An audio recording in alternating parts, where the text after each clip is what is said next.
Welcome to the Tenkara Angler Level Line Podcast. I'm your host, Mike Agnetta, and I'm really excited to bring you this episode. I've got quite a few folks joining me tonight. I'll kind of go around the horn and introduce you to them. First, we got Matt Smith. How's it going, Matt? Good. Great to be here. Good to see y'all. Awesome to have you. We got Anthony Naples. Greetings, folks. Good to be back. And we have Tom Davis. Howdy, everybody. Well, I'm going to kind of start off tonight's episode. What I wanted to do is, I know with the turn of the new year, a lot of people are kind of putting together their fishing calendars, and there's a lot of things going on in our, Tenkara community. And I'll be honest with you, I'm behind on getting this pulled together for our website. So I thought we'd kind of take this opportunity to run through some of the kind of upcoming events if you want to plan your Tenkara activities around meeting up with people and fishing with folks that, you might have only talked to online. So I kind of jotted down a list of some events, and I know some of you guys have attended some of these. So as I go through them and you have something to add or note, feel free to jump in with any of your thoughts. The first one, and this isn't really necessarily a fishing event where you actually go fishing, but it's the fly fishing show, where it's basically the annual event, convention, whatever you call it, where, most of the fly fishing brands attend, and they kind of have tables full of, all their latest and greatest. And fortunate for us, Tenkara brands attend this as well. I had the pleasure of attending last year. Tom, I know you went to the same one I did in Atlanta, and brands like Dragon Tail and Zen Tenkara and Tanuki were all there. So Yep. You not only get to handle the rods, but you get to meet some of the folks that run the companies too, which is a really cool experience. Yeah, exactly. Actually, I think that's the highlight of going to the show. It's great to see the gear, but I love meeting the people. Yeah, so it's a great opportunity if you have one coming in your area. And Tenkara is one of those sports where you don't necessarily get to try out a lot of the rods in person before you buy them. It is a good opportunity to kind of get your hands on one and see what it looks like in person. I know they've already had one in Massachusetts, in Denver. We're recording this, kind of in the back half of January. So I think the one in New Jersey is coming up next. As I mentioned, there's one in Atlanta, I think Washington State, California, and then the schedule, closes up in Pennsylvania in March. The next one, I guess, is this is kind of a couple unofficial events going on in the Tenkara community. The first one that I wanted to mention is the San Juan takeover, which is actually being hosted by the Tenkara Fisher, I guess, Facebook group. Adam Trahan, who leads that, is going to attend that. I think he actually has Jason Class from Tenkara Talk kind of co-leading that event with him. Yeah, and that's tailwater Tenkara fishing, if I'm not mistaken. I've never fished the San Juan. Have any of you guys ever fished the San Juan? Never have. No, but it should be a cool opportunity if you are in, kind of the Southwest, to check out and meet up with some people. Like I said, it's very unofficial. There's not like registration or anything like that. But if you go to the Tenkara Fishers, I think, Facebook group, you'll probably find some information on that. I think it's their part of their emphasis is it's big open water with big fish. And so they're going to use, long lines and big long rods and teeny tiny little flies. Tiny flies, right? Right. And if I didn't mention, I think it's the weekend of March 8th to 9th, if you're, penciling something in your calendar. Next up, is something that we've mentioned on Tenkara Angler before and in this podcast, honestly. It's our Oni Tenkara Immersive, which we're holding the weekend of April 5th and 6th. Matt's actually kind of running that with Rob Worthing of Tenkara Guides, and it's a great opportunity to, basically learn Oni style Tenkara, in the United States. It's the first time it's been on the East Coast, right, Matt? So it's a really great opportunity. Yeah, this is the first time that we've put together one of these schools. I know Rob has done some classes here and there at various events, but definitely the first time we've put together one of these immersives that we've been doing for a couple of years now. So we're really excited to be bringing it to a whole new audience and hopefully bringing it to the East Coast, making it more convenient for people who haven't been able to join us before to jump in. Yeah, that's awesome. And it's located at Lake Logan, North Carolina.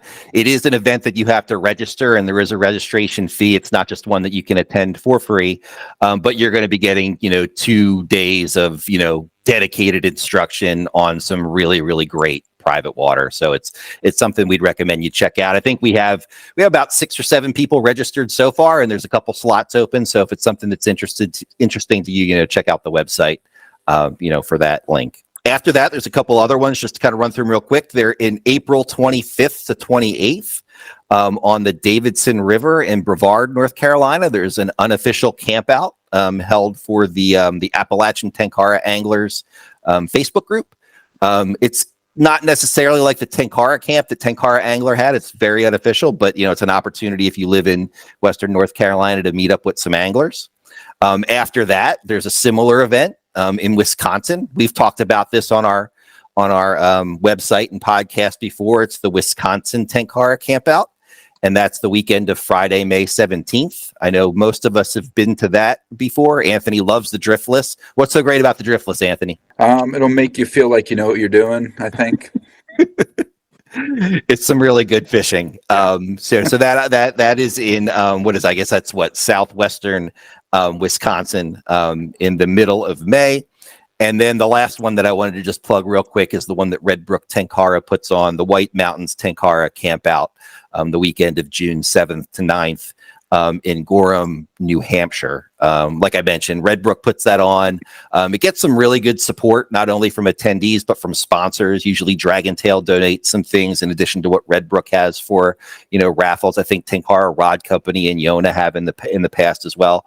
And, our own Amanda Hoffner is going to be there. And a couple of us have been talking about going as well. So it seems like there's going to be a good Tenkara angler presence at the event as well. Matt, you're looking at shooting up to that one, right? Absolutely. That's the last stop on what should be the next 5 months of travel for me. But I'm pretty excited about getting up there. I haven't been to New Hampshire in 26-ish years now, and I loved it. Last time I was there, I'm sure nothing has changed in almost 30 years, but it's an amazing place, and I'm very excited to get up there again, and even more excited to be, checking out the event and meeting all the East Coast people that I rarely get a chance to spend time with. Yeah. That one's been really well received. It is, again, one that you need to register for. So check out the Red Brook Tenkara website if you're interested in that. So, those events that I just mentioned kind of take you all the way from, right now, call it late January, all the way out to June. If there's any events that I missed, let us know at Tenkara Angler. Let us know in the comments of this video, and we can get it added to the calendar. And, doing an event isn't hard. To just, basically name a time and place. And what I found over the years is motivated Tenkara anglers will come because they just want to fish and hang out with friends. So that's kind of my roundup on the calendar. Matt, you had a topic to talk about next, if I'm not mistaken. Yeah, since the weather has been so sunny and warm and pleasant and just fishy, make you want to get outside across most of the United States for the last couple of weeks, I figured we'd discuss cold and miserable weather, and essentially kind of how that affects our own individual fishing. Like, how cold will you put up with? How cold and miserable will you allow yourself to get in order to continue catching fish? Let's start with Tom. I'll probably fish. I usually will fish down to about when the air temperature is about 28, 29 degrees Fahrenheit, because the microclimate against the water that I fish usually is then at least slightly at or above freezing. I used to be crazy and fish down to 20 degrees, even maybe in the high teens, and I didn't find it to put the fish off. I mean, I caught a lot of fish at that time. Many of my videos are from winters that were those temperatures, but it wasn't fun. And as I have moved along in Tenkara, I've tried to become a little bit well, a lot more mindful of what the fish is going through. And Yeah. over the last couple of years, I've been trying to concentrate on not even lifting them out of the water, because I don't catch big fish. I'm not like Brent Auger, who catches big fish, or I all my fish are small, and so I can use a hook degorger and take them off. So at least I feel better that they're in the water. But your ice lines up, and you can use that Stanley's ice off paste or chapstick or anything else to try to help your line from icing. It's going to ice up. And so nowadays I will, if it looks like the high of the day isn't going to get above 28 to 30, no, I do something else. So Fair enough. well, I was going to say, I don't mind if it's snowing, but I do mind if it's blowing. And so it can snow, that's just fine. But if I get a breeze above about, 8 miles an hour, with gusts above that, it's not very fast, but I'm a wimp nowadays, and I just won't go. So. Can dig it. My capacity for recreational misery goes down every year. Yeah. Every year. Another trip around the sun, and Yeah. So Anthony, what about you? What's your what are your borders with temperatures and conditions? Yeah, I mean, kind of like you mentioned, Matt, like when I was younger, like I would go out all winter long, like I remember being out in like, it was like 0 degrees. And, I remember fishing one time, and I'm fishing, this is before Tenkara angling, but I was fishing, and, and I go to like check my fly, and it's just an ice cube, like there's no, like, Mhm. But like, I think what happened to, I was going to school, Penn State, so I would fish. I was up there, and I could get to streams easily and fish. And those limestone streams can fish well all through the winter, because they're like regulated. The temperatures aren't going to get so cold, so the fishing can be pretty good. But once I moved back to Pittsburgh, in the winter I had to go up and over, the ridges of the Appalachians to get there, and it's always bad, and so I would do that for a while. And then when I had kids, I started thinking, like, is it worth risking my life, to go fishing? And so that's kind of when it really tapered off, because I just felt ridiculous to risk my life, to go fishing. But now that I've got a place up there, I've done a little more fishing this winter, and I plan to do more. But in Pennsylvania, and Mike knows that, like, we don't get that deep freeze. I mean, it's Right. like it's warm and it's cold, and so we've got plenty of opportunity to get out in the winter when it's not super cold. So I'm not going to torture myself, and when it's really cold. And I think too, like, I don't know if it's like as you get older, like I went out last year a lot when it was colder, and like I really hurt my ankle. And I think you're just, you're stiffer, and you're just, so I just think physically for me, it's like, it's hard. I took a big fall. And then like, if, my ankle's kind of bummed, so I don't want to like take, like I fall a lot more than I used to. I'm not interested in falling in the river when it's, 20 degrees out. Yeah. But yeah, I mean, so it's kind of a bummer, but like, when I lived in Maine for a while, and I would go out, I'm fishing off of an ice shelf and things like that. But yeah, I think when you get older, yeah, you just kind of, I don't know, like wise up. Have any of you guys ever seen the videos on YouTube or social media where people are fishing on top of like ice flows going down the river? Those people are nuts, man. Yeah. That crazy. can't be safe. I don't know how I guess you get on and break it off. I don't even know how they get on those, but it always cracks me up whenever I see those every winter.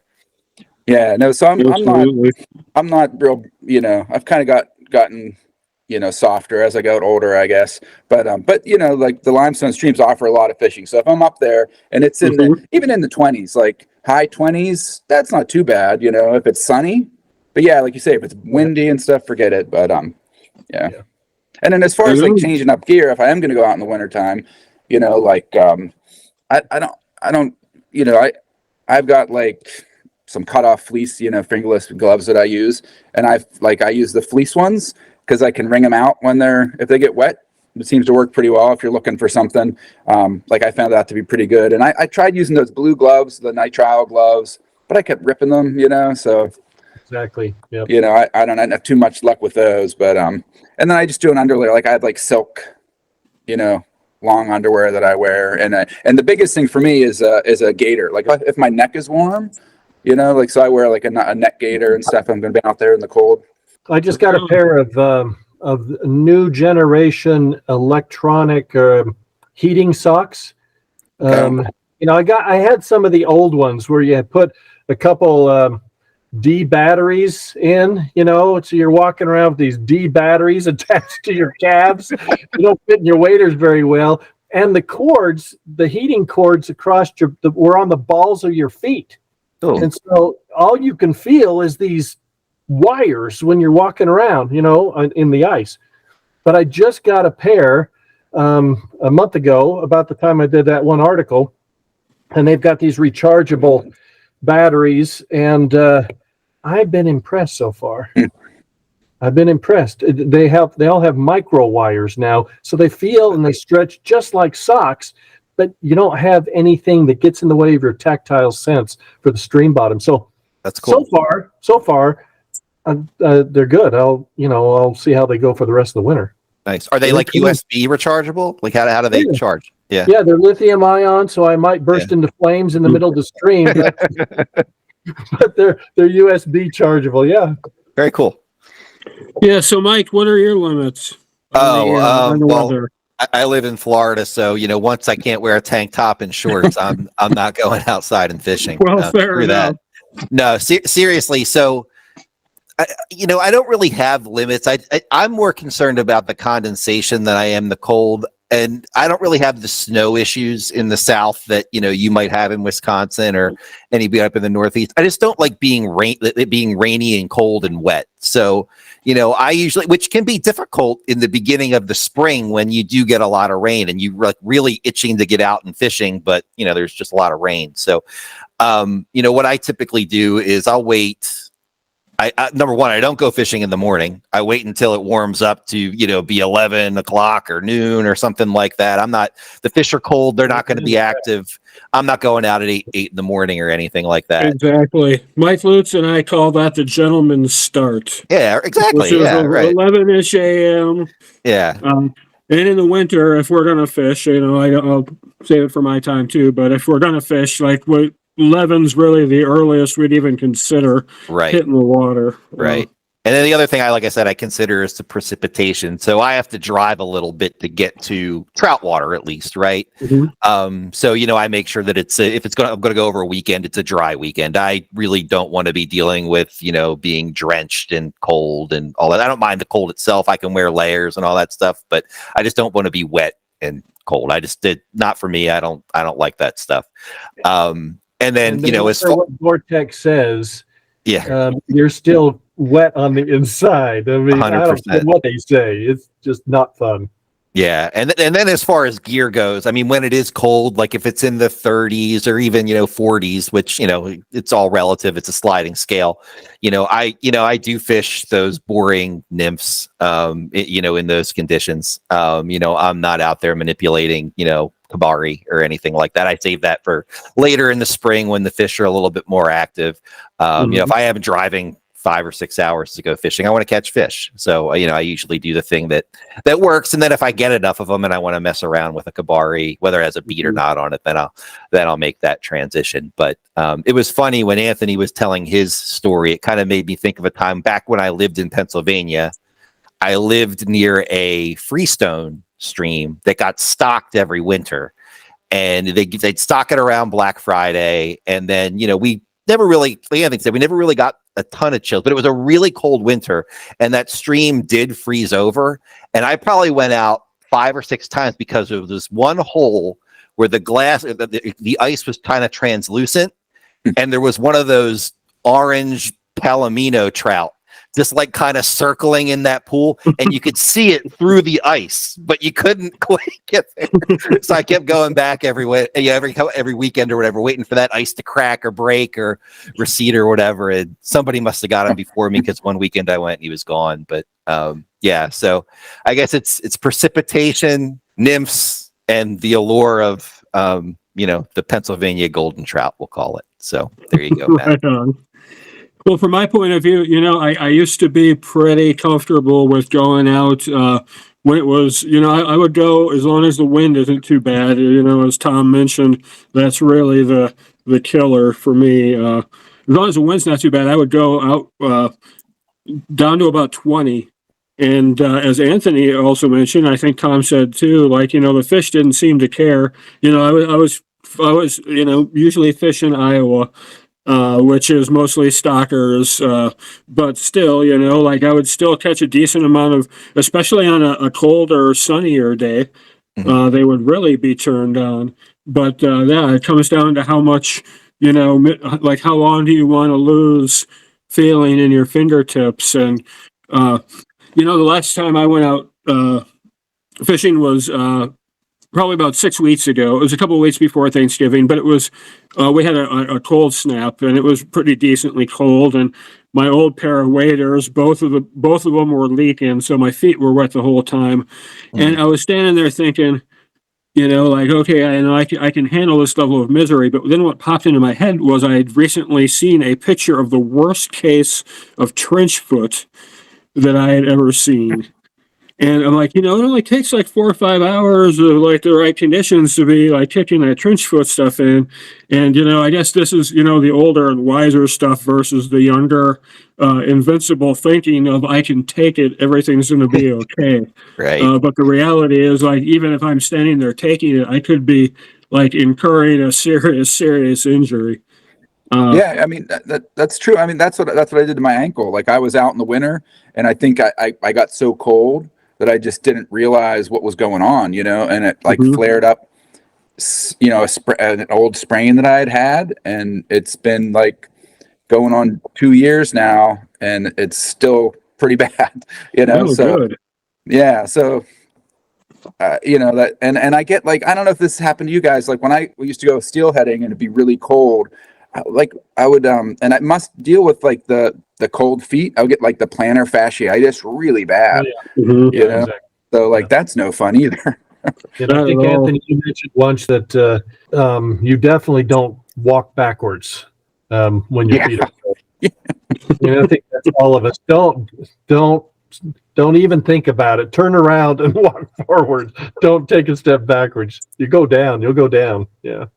Well, that brings me to a point. Something worth sharing here is that like our decision-making capabilities start to degrade at about 40 degrees, a little bit higher probably than most people think. And so like that's yet another potential hazard of cold is like you may be physically comfortable and everything, and be, start making decisions that are impaired. Yeah. That end up generating additional danger and risk for you. So there's a lot to manage in cold, and as Mike brought up, what it comes down to is what we're constantly doing with our bodies is managing heat and moisture, and it becomes very challenging in the winter. Like, I don't know about you guys, but when I bundle up to fish in the winter, I often have like an overheating problem. Yeah. Sure. I end up with everything unzipped underneath, and like it's hard to find that middle ground. But it's that constant battle of maintaining the heat and moisture with your gear and with the conditions and everything, and it really does add a challenge level. And I think we ought to just acknowledge that it's okay to not catch the fish. They need a time to rest and recover too. And Tenkara, when I first started getting into it in 2012, it was winter. And prior to that, I had been fishing the certain streams and, frustrated with frozen guides and, crystallized fly line and blah, blah, blah. And then all of a sudden I get this rod that has no guides, and I can use a level line, which is, doesn't ice up as fast. And I thought, wow, I can fish all year round. Well, maybe morally there are times to just let the fish rest. Nowadays maybe that's the way I try to look at it. Okay, I'll give him a day off. Like I'm some great partner or something. I'm a favor. Right on. Well, that was some good stuff, guys. Are you ready to do the over underrated thing? Oh, absolutely. Do Can't it. wait. Okay. I'm going to start with Mike because he's on my left and just move across. I don't know how things are arranged on y'all's screen, but the first one here is fishing gloves. Overrated or underrated? Oh, so it's a good topic you bring up just because we talked about cold, right? So I look at you, man. Nice segue. I'm going I'm going to say, and this might be I'm going to say overrated. So I don't wear fishing gloves. I've never worn fishing gloves. Actually, I take that back. I wear tropical fishing gloves, but not cold weather fishing gloves. You know, that skin cancer on the back of your hand or whatever is serious. So maybe I'll stay with overrated. I don't wear them in the wintertime. I will try my best to keep my hands dry, which can be a challenge, especially when you're handling fish or you get something in the water. But I bought one of those catch 'em tools to kind of like, release the hook without touching the fish. So in the winters, I try to keep my hands out of the water, release the fish. And if I need to put my hands, I'll put them in the pocket or whatever, but I don't use fishing gloves. Right on. Tom, fishing gloves, overrated or underrated? Overrated. I have used all different types. I even have an article on Teton Tenkara from way back when I was stupid. And I have some lobster claw diving gloves, the thick neoprene ones, lobster claw. Nice. Talk about desperate to generate content for my blog. Anyway, I don't care what you're wearing, your fingers are going to get cold. Right. And it's all relative. Like I said, it's all relative. But for me, and in the West, and the dry cold, the temperatures get a little bit of breeze. I've tried every combination, whatever, and they can say whatever they want in their advertisement.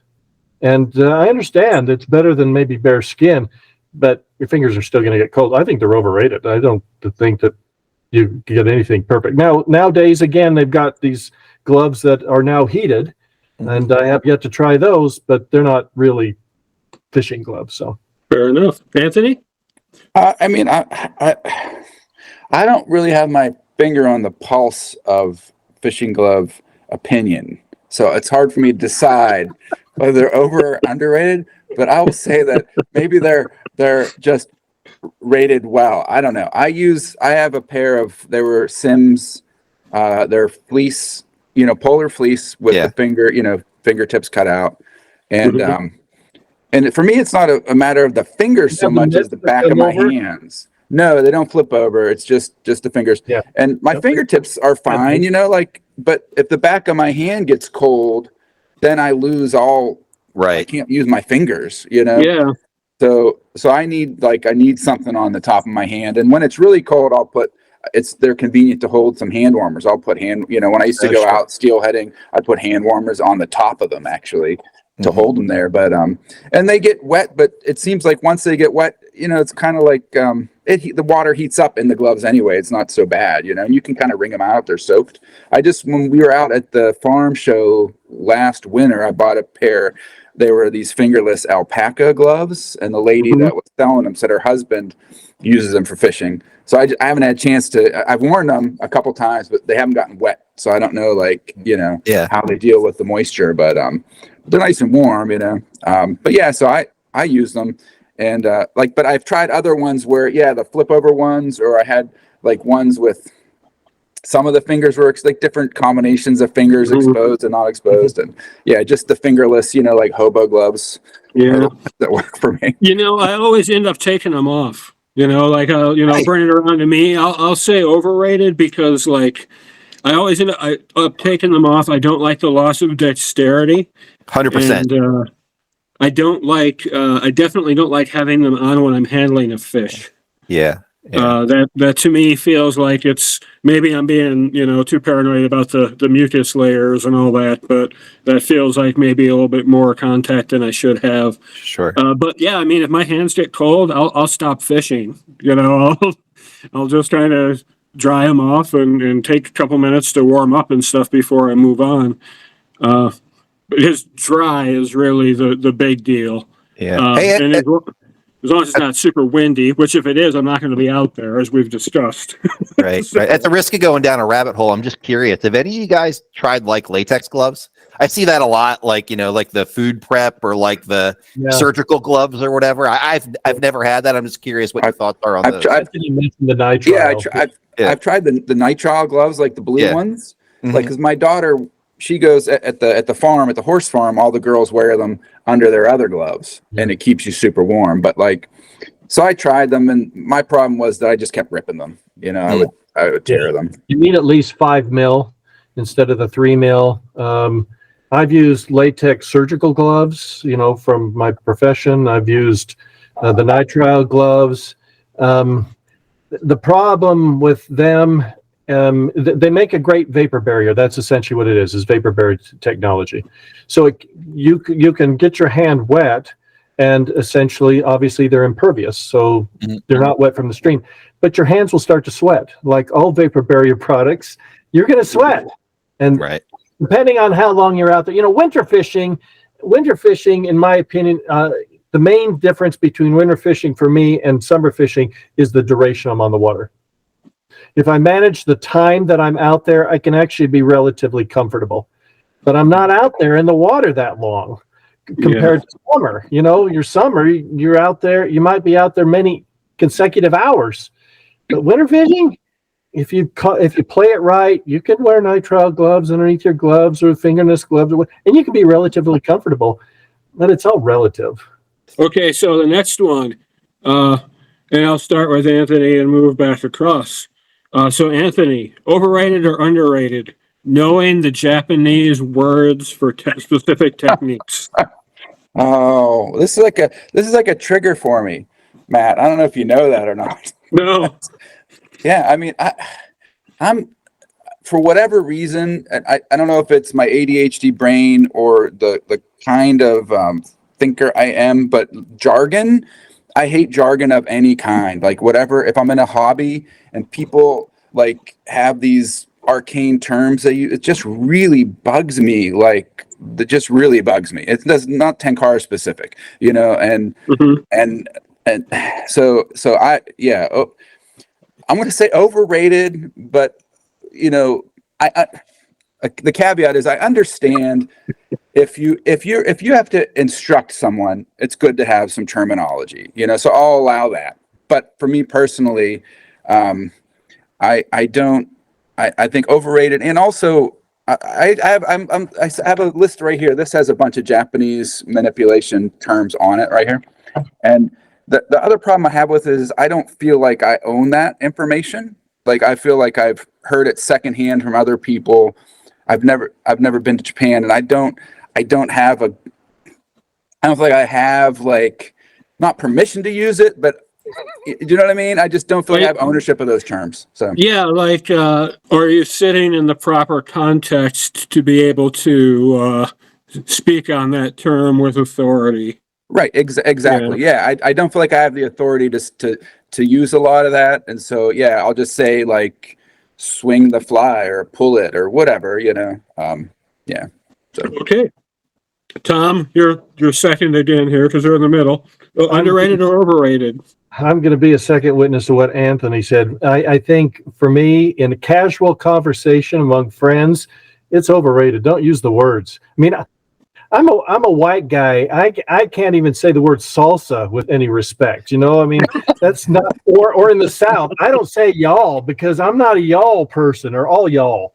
I mean, that's not my culture. I have no authority to do that.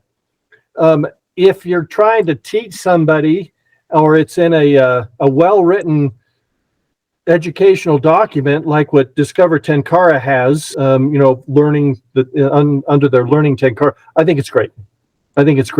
But I can't say these words with any authority, so I just I'm going to try to manipulate the fly. So right on. Yeah. Right, and I think that it gets to like it's a like a problem, not a problem, but it's a thing with me, not with the terms. Do you know what I mean? Like, and like you say, like, I feel like I'm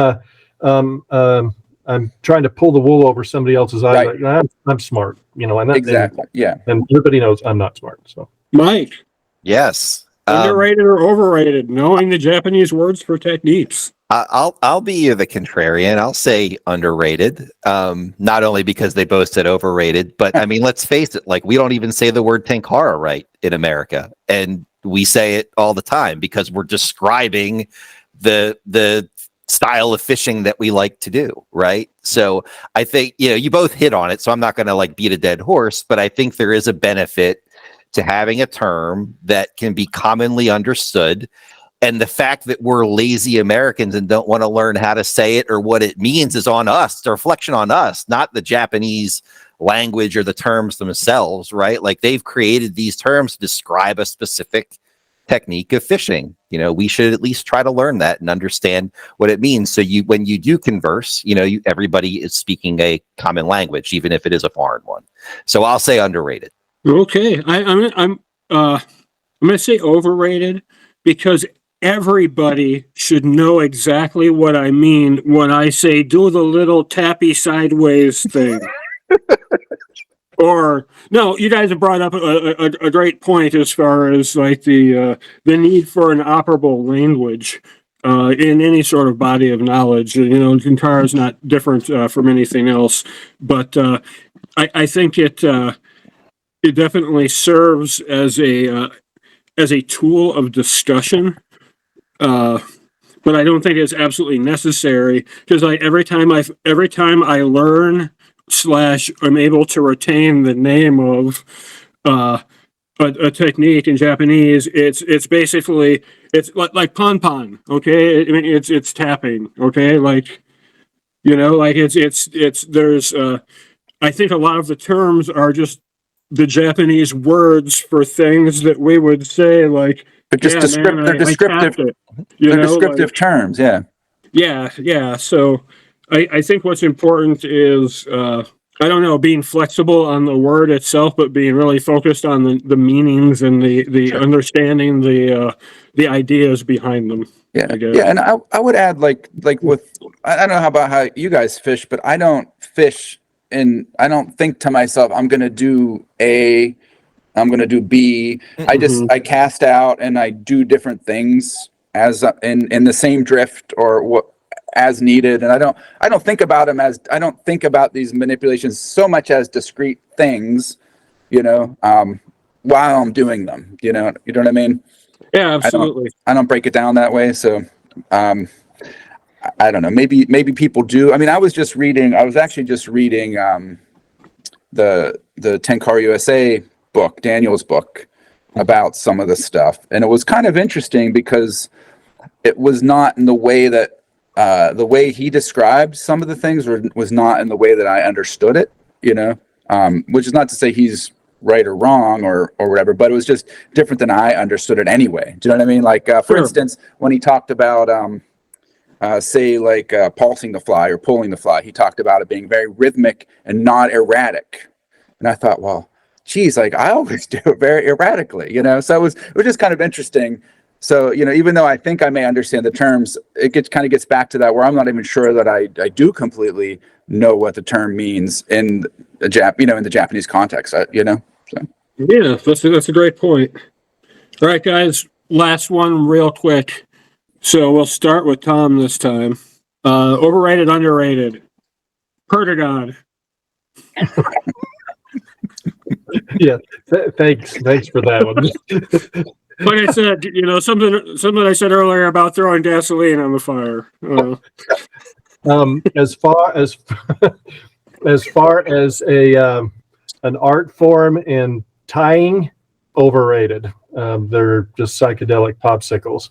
As far as fish catching flies, they're underrated. They catch they'll catch fish. I don't know why they do, but man, they catch fish. So, I don't look at them as an art form in any way, but they are highly effective and very productive. All right, Mike. I'll say overrated. Not that there's anything wrong with them. I just, when I hear Euro nymphing, stuff like that, they're one of the few patterns that I always hear come up first, right? And like there's got like I don't Euro nymph or anything like that, you know, like a hardcore, like, you know, like I'll tie a nymph on the end of my Tenkara rod and do that. But like there's got to be more patterns than Perdigon and, you know, whatever, what's the Rainbow Warrior. I don't even know what they all are, right? But like I feel like there's like 3 or 4 patterns that are repeated all the time, and that one is always at the top of the list. So for that reason only, I'll say overrated. Fair enough. And Anthony? I'm gonna say overrated, and the reason I'm gonna say that is like Tom says. I mean, they obviously catch fish, like no doubt about it. But I think that like if you really dig into it, you know, the Perdigon serves a particular purpose. Like it has a niche that it works in. It sinks quickly, you know, through the water column because it's slim and it has there's very little resistance, right? So if you just go and buy a bunch of Perdigons just because you think they're magic, they may not work for what you're using them for. Sure. You know, so like I'm fishing a lot of shallow edges, and if I use Perdigons, they sink to the bottom and it doesn't do me any good. I need a fly that doesn't sink so quickly. So for that reason, I think they're over. If you're just using it like as a cookie cutter solution off the shelf without understanding how they're functioning in the water, then I think they're overrated in that way, if that makes sense.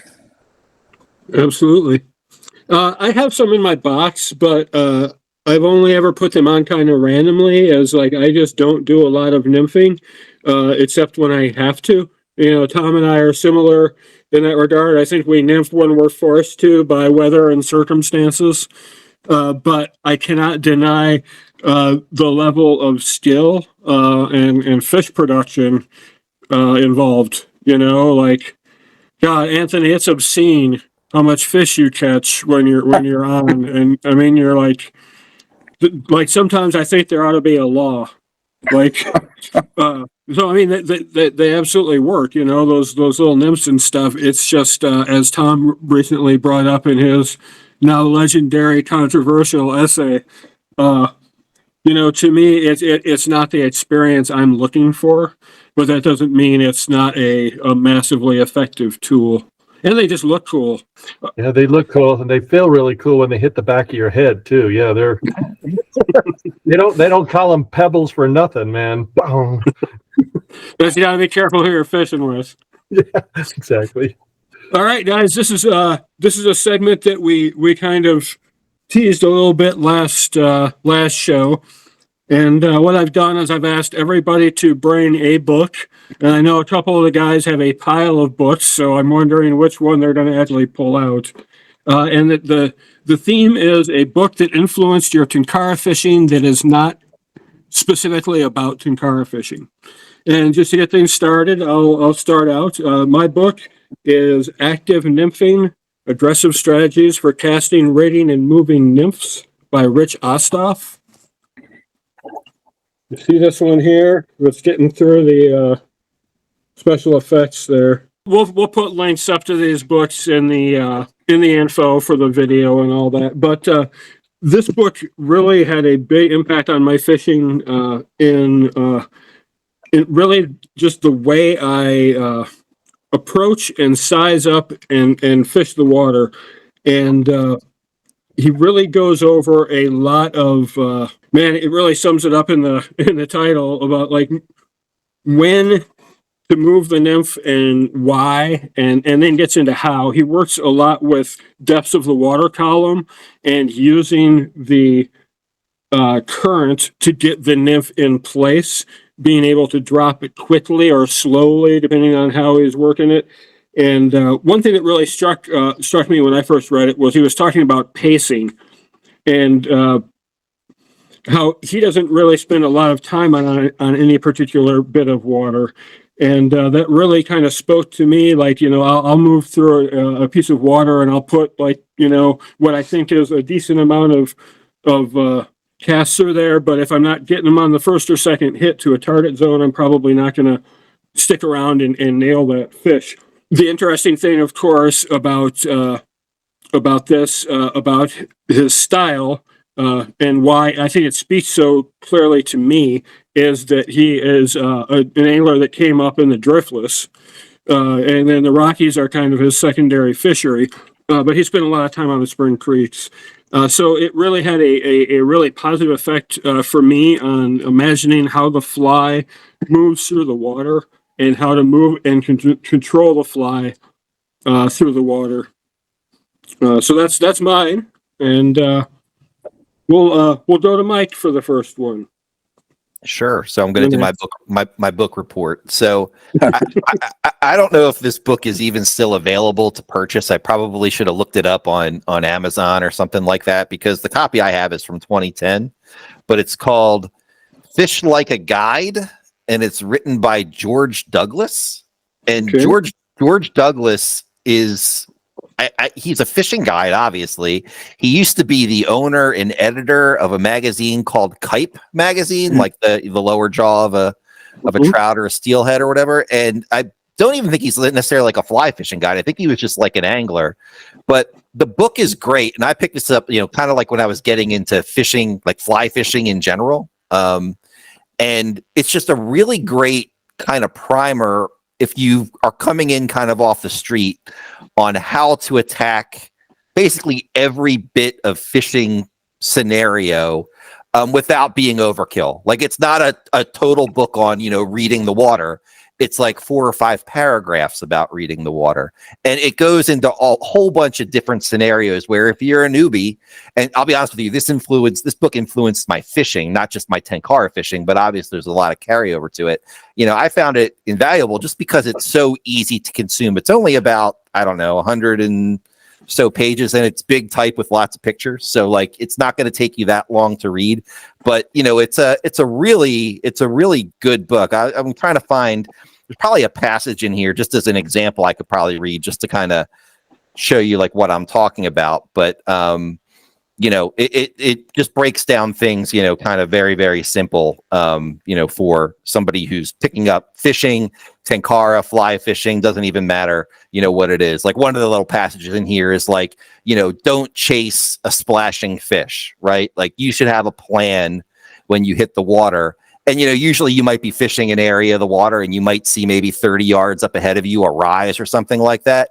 And as a new angler, you might just kind of run up to go cast to that fish and kind of spook all that water in between, the place you were fishing and where that fish is rising.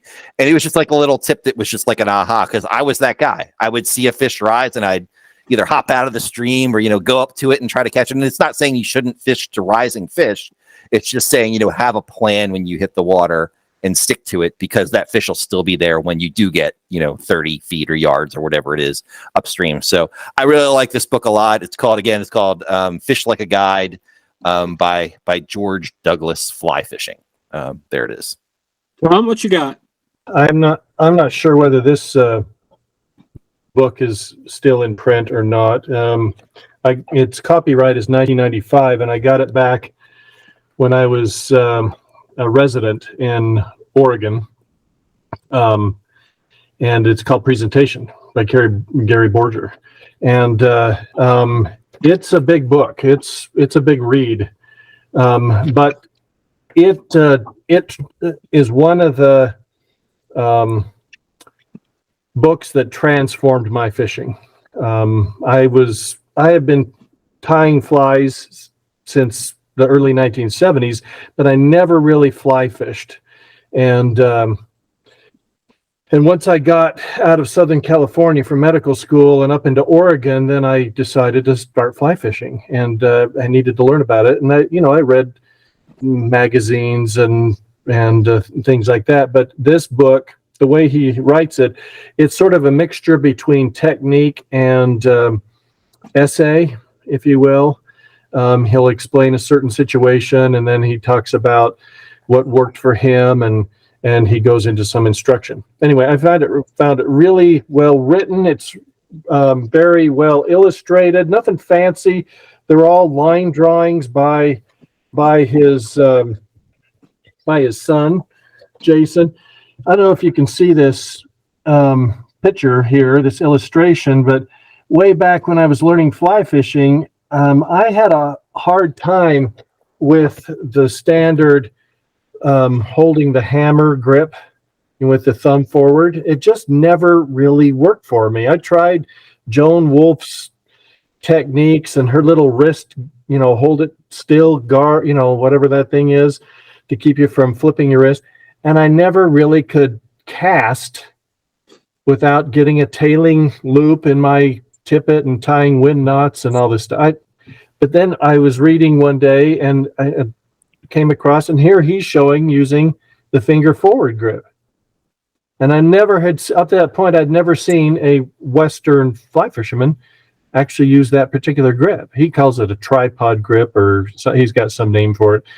And I immediately switched over, and it worked for me. And a lot of the things in there I still use today, even though obviously none of this book is about Tenkara. So if you can find it, I don't know whether it's available or not new, but certainly used. It's a great read. It's a really good book written by somebody who knows what he's talking about. Very cool. What you got for us, Anthony? Well, I have to cop out a little bit and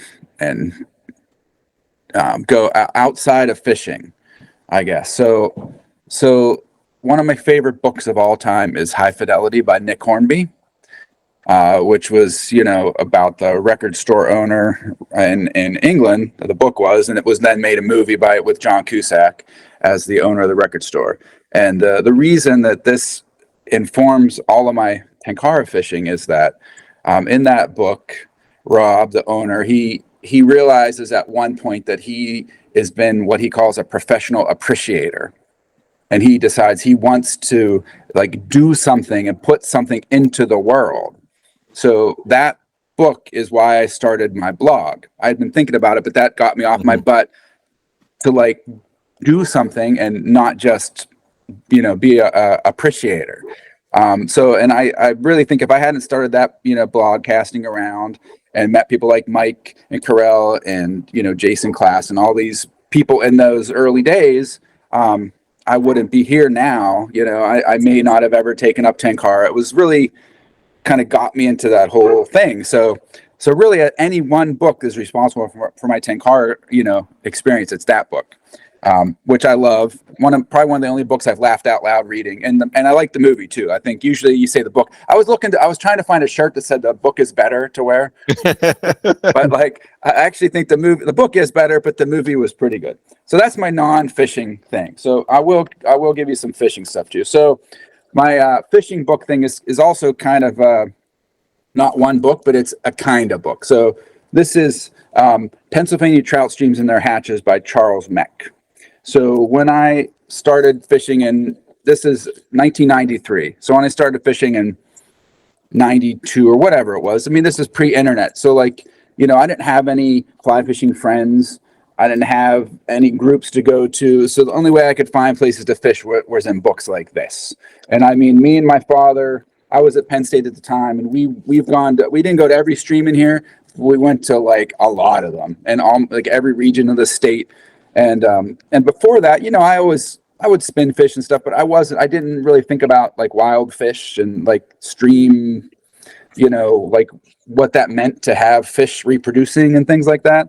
So when we got this and I started reading, I realized, there's stock streams and there's streams with wild fish. And so then we started let's, we kind of became wild fish snobs, right? We wanted only wild fish and we wanted to go to those places. So without books like this back then, it was hard. And we found out fly shops, they were pretty tight-lipped. I don't know what your guys' experiences are, but they would give you the one popular spot, but they weren't giving out a lot. So Some people complain about these books that they're spot burning or something, but I really think the more streams more people know about, the less people are any particular stream. It spreads people out. Maybe someone finds about your secret little stream, but in Pennsylvania, I fished. If I go to fish wild brook trout streams, I fished for 5 years straight in the Laurel Highlands. I came across another angler one time on wild brook trout streams. So I don't think they're, it's causing flocks of people to go to those streams. But anyway, so that's, these books and books like it. So there's that one. This Dwight Landis book was another one. I have that one. Yeah, that was a good one. I met this. He actually lived over this way, so I met him a couple times. The other, just to be a little more current, this book right here is kind of the current one. If you're a Pennsylvania angler, this Keystone fly fishing book is a great book, and it goes through all the different regions, and then the author taps into all different anglers in those regions. So it's not just one person. If he's in Central PA, he's talking to like George, Daniels and people like that. So anyway, guidebooks, and even now, like, you can get online, sure, and you can find stuff, but like I bought 2 copies of this so I could have one at home and one at my other place. And when I'm just like thinking about where I should go, like, I'm always finding new places to explore. So my vote is for guidebooks like that. Very cool. Right. Well, thanks for sharing the book reports, guys. I appreciate that. And that's all I have tonight. Can hand it back over to the boss here. The boss. All right. So I think that's mostly it. I did want to do a little bit of housekeeping before we ended the podcast. Kind of some current events that aren't related to the events that we kind of mentioned in the beginning of the podcast. First off, I wanted to remind everybody that we're currently giving away a Tenkara USA Amago rod on Tenkara Angler. All you need to do is go to our website, find the post, and interact with some of our content. And then we'll be pulling a winner at random on February 2nd. So, if you're looking for a big fish rod, a brand new big fish rod, that rod has never been fished. It's only been measured.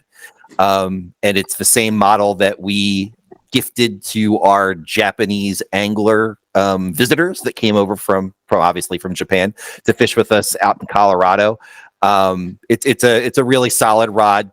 Has a good pedigree of catching a lot of big fish, and it can be yours if you enter the contest. Like I said, we're going to pull a name at random on February 2nd. So depending on when you're listening to this, you probably have a week or two to still enter. And then last but not least, just as we were kind of getting on to do this podcast, I saw an announcement on Facebook that I thought was pretty interesting. Jeff Lamino of Riverworks Rod Company, he's one of those guys that specializes in making all kinds of different and unique fixed line fly fishing rods. His most popular is the ZX4 Pro, which he kind of co-designed with Rob Worthing. It's an excellent technical nymphing rod. But one of the services that he offers is basically an Oni grip or handle conversion service. So what he'll do is he'll take your Oni Type 1, 3, 2, whatever it is, and replace it with his carbon fiber grip. And that's something that he's been offering for about the last year. But he announced that he's basically going to wind down that part of his business. I'm not sure necessarily what the reasoning is, but if it's something that you've ever been interested in, he's going to, I guess, stop taking orders for that around February 15th. In addition to getting your Oni, regrip with a carbon fiber grip, he also does a couple other Japanese brands. He'll do a red fiberglass grip on a Tenryu rod, as well as I think it's a mix of a carbon fiber and fiberglass grip on the River Peak Kiwami rods. So just wanted to kind of give a shout out for that. I know a lot of people have asked me about my Oni Type 3 when they've seen that handle or grip on it. I know Matt fishes a 395 that has a carbon fiber grip on conversion as well. So if it's something that interests you, check over to riverworksrodco.com before the 15th. And it's something that you can obviously learn a little bit more about. And if you're interested, place an order with Jeff. So those are my 2 little commercials before we cut out. Is there anything else any of you guys wanted to go over or say before we call it a podcast? No, I'm good. Oh, I got, Chief. Awesome. Well, I appreciate you guys joining us tonight. And, like I said, we'll talk to you all soon. Bye. Hey, folks.